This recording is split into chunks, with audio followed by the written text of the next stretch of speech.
आज जिला सम्मेलन निश्चित भाव आमर ब्लॉक रो 22टा ब्लॉक एवं महानगर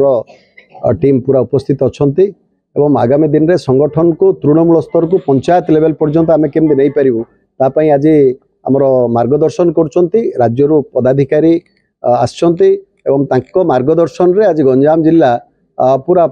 पल्ली पर्यंत केमती संगठन रहिबो एवं श्रमिक भाई माने मजदूर भाई माने जो प्रकार निष्पेषित दलित एवं तांकर सुविधा पाइबा वंचित होचंदी सेमानक पई आज एही सम्मेलन निश्चित भावे आमर सफल होईछि एवं एही सम्मेलन में बहुत कार्यकर्ता योगदान करी बहुत जिनस जानिचंती एवं निश्चित भावे संगठन को सशक्त करछि एवं संगठन निश्चित भावे आगामी दिन रे बहुत किछि काम करिवो एही आशा मोर सांगठनिक विभिन्न जिल्ला रे आमे वर्षर थरे गोटे वर्षर थरे हमर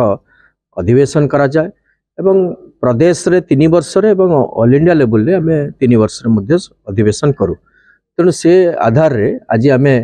जिला अधिवेशन करूछु ये सांगठनिक ये नियम ये सबू प्रत्येक वर्ष हमर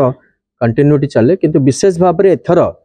आमे जेहेतु बीएमएस भारतीय मजदूर संघ 70 वर्ष रे पदार्पण कला से दृष्टि आमे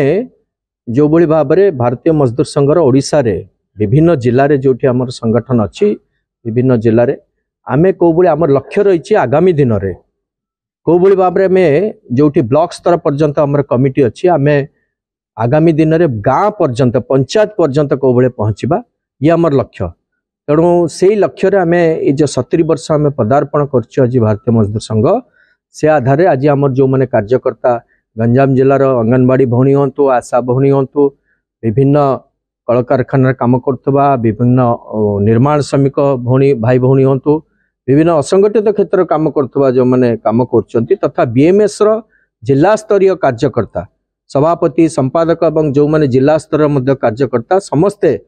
तांकर सहयोग रे आज एठी गोटे भल अधिवेशन मध्य करछंती आमे राज्य रो मो सहित मोर उपसभापति मिता महापात्र एवं संपादक सत्यव्रत परिडा मध्य उपस्थित अछंती आमे आज गंजाम जिला आस्तुले एवं आगामी दिन रे मध्य आमे को बड़ी भाव रे जो बड़ी एठी माइग्रेंट लेबर अछंती समस्या अछि ए विषय भारतीय मजदूर संघ एबे जो नुआ सरकार अछंती हमर